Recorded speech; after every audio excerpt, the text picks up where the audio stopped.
14장 15절부터 24절입니다. 요한복음 14장 15절부터 24절입니다.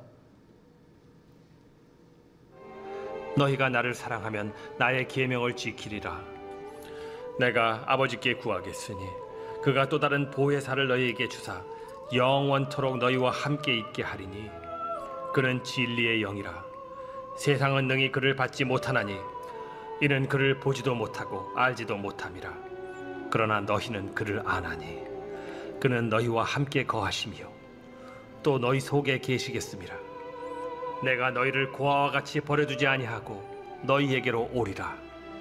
조금 있으면 세상은 다시 나를 보지 못할 것이로되 너희는 나를 보리니 이는 내가 살아있고 너희도 살아있겠음이라. 그날에는 내가 아버지 안에 너희가 내 안에 내가 너희 안에 있는 것을 너희가 알리라. 나의 계명을 지키는 자라야 나를 사랑하는 자니 나를 사랑하는 자는 내 아버지께 사랑을 받을 것이요 나도 그를 사랑하여 그에게 나를 나타내리라. 가룟신 아닌 유다가 이르되 주여, 어찌하여 자기를 우리에게는 나타내시고 세상에는 아니하려 하시나이까? 사람이 나를 사랑하면 내 말을 지키리니 내 아버지께서 그를 사랑하실 것이요 우리가 그에게 가서 거처를 그와 함께 하리라. 나를 사랑하지 아니하는 자는 내 말을 지키지 아니하나니 너희가 듣는 말은 내 말이 아니요 나를 보내신 아버지의 말씀이니라. 아멘. 항상 기뻐하라, 쉬지 말고 기도하라, 범사에 감사하라. 이 말씀은요, 많은 성도들이 암송하기도 하고 또 붙드는 말씀이기도 합니다. 우리는 이런 말씀들을 붙들 때 우리가 염려하고 걱정하는 상황이 안개가 걷히듯 변화되기를 바랍니다. 그러나 상황이요, 쉽게 변화되지가 않죠. 오늘 본문은 조변석게 하는 상황이 아니라 항상 함께 하시면서 도우시는 성령님을 의지할 것을 권면합니다. 현대인들은 군중 속에 고독을 느끼면서 살아갑니다. 주변에 친구들과 가족들이 있음에도 불구하고 불안하고 외로운 그런 심리들을 경험할 때가 있는데요. 심리학자는 이런 것을 고아의식이라고 부릅니다. 제자들에게 근심하지 말고 믿음의 길을 걸으라고 격려하신 예수님은 이제 성령님을 보내셔서 제자들 안에 거하게 하시겠다라는 약속을 주십니다.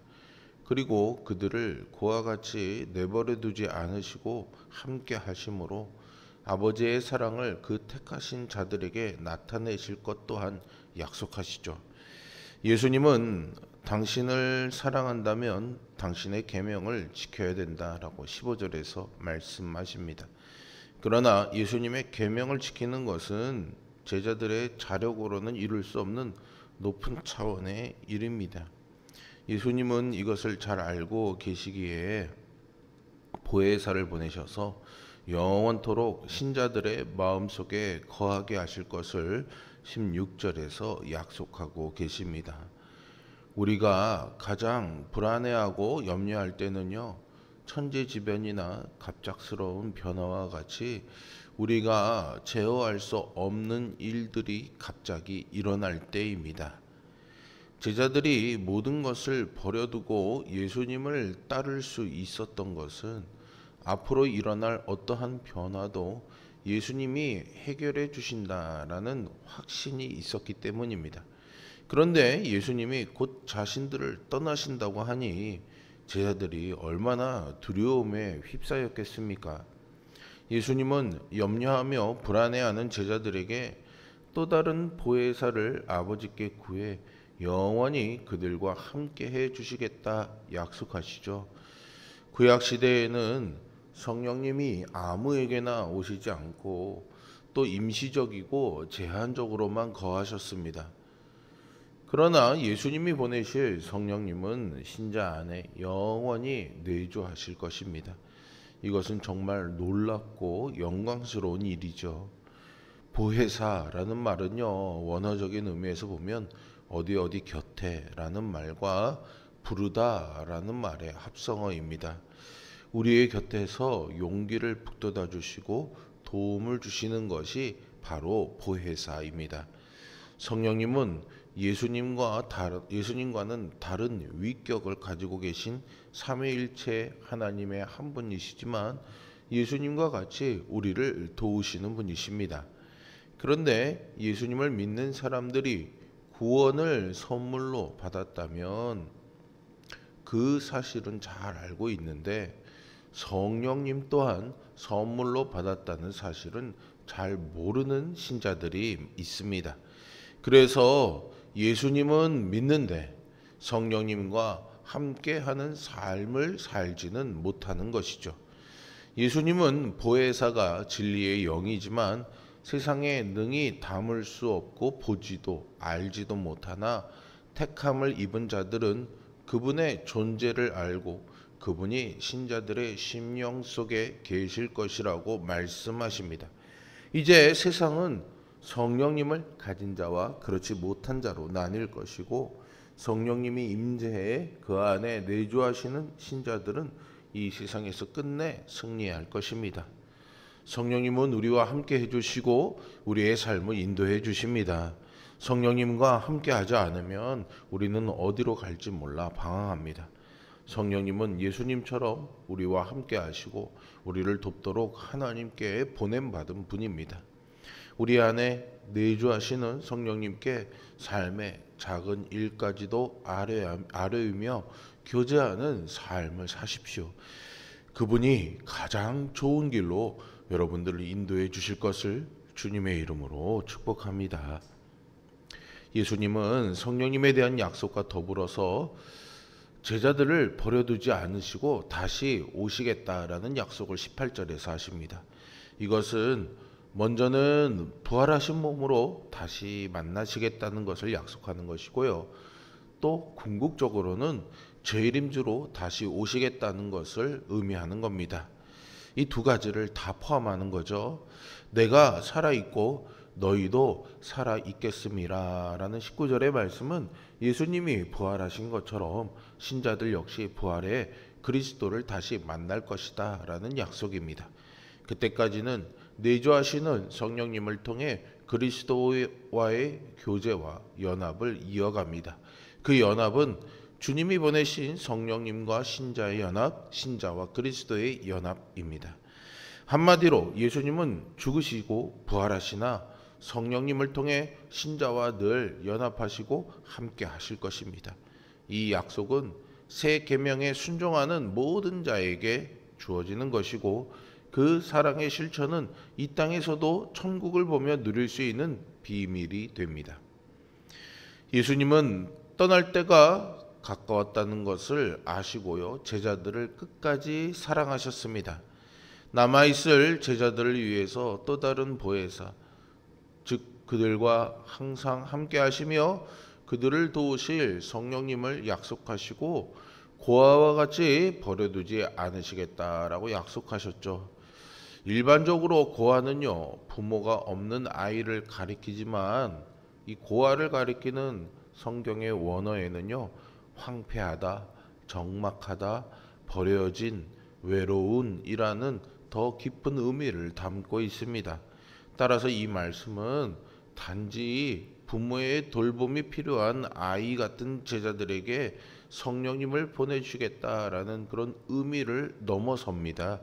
성도들이 살아갈 세상이 영적으로 황폐하고 정서적으로 적막하며 외로운 곳인데 성도들이 그런 세상에 살아가도록 그냥 두지 않으시고 영원토록 함께 하시겠다는 예수님의 사랑의 약속인 것이죠.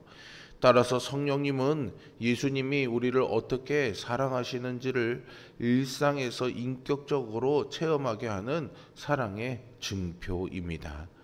지금 우리는 가정이 깨어지고 영적으로 무너진 세상을 보고 있습니다. 이 거대한 세파 속에서 우리가 할 수 있는 일은 없다고 여겨지죠. 그냥 버티고 살다가 서서히 물들어간다면 우리에게 소망은 없습니다. 성령님은 우리의 이런 아픔과 연약함을 위로해 주시고 힘 주시는 위로자요 조력자가 되십니다. 모든 문제를 맡길 수 있는 상담자이고 우리가 할 수 없다 포기하는 문제를 도우시는 분이 되시죠. 우리는 성령님이 우리의 삶을 인도하시도록 모든 것을 성령님께 맡겨드려야 합니다. 우리에게 십자가의 구원이 꼭 필요한 것처럼 성령님의 도우심 또한 반드시 필요한 것입니다. 가룟 유다가 아닌 다른 유다가 왜 자신들에게만 이 비밀을 알려주시고 세상에는 나타내지 않으시냐고 22절에서 여쭙죠. 성령님을 보내시겠다는 약속과 유다의 질문을 통해 우리는 예수님이 세상과 하나님의 백성을 분명하게 구별하고 계심을 알 수 있습니다.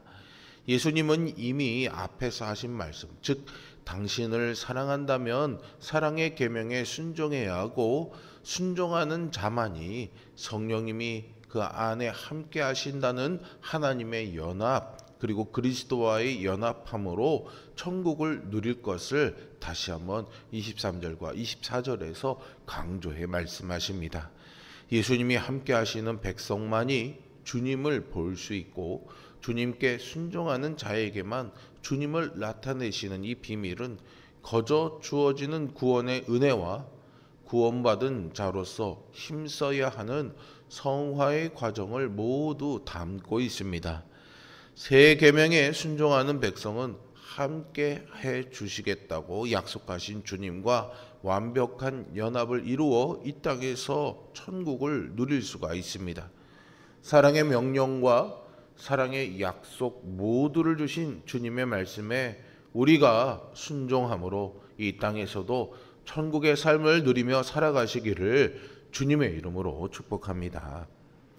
우리는 삶에서 때로는 예기치 못한 위기와 원치 않는 고난을 만나게 됩니다. 그러면 우리는 두려움과 걱정에 휩싸이죠. 바로 그때 우리를 도우시는 성령님이 선물로 주어졌다는 사실을 기억하고 믿어야 합니다. 우리 안에 성령님이 내주하고 계심을 믿고 그 성령님을 의지한다면 모든 걱정과 두려움으로부터 자유로울 수가 있습니다. 신자 안에 거하시는 성령님을 통해 신자는 천국을 보며 하나님 나라로 향할 수 있습니다. 그 길을 걷는 방법은 사랑의 계명에 순종하는 것이죠.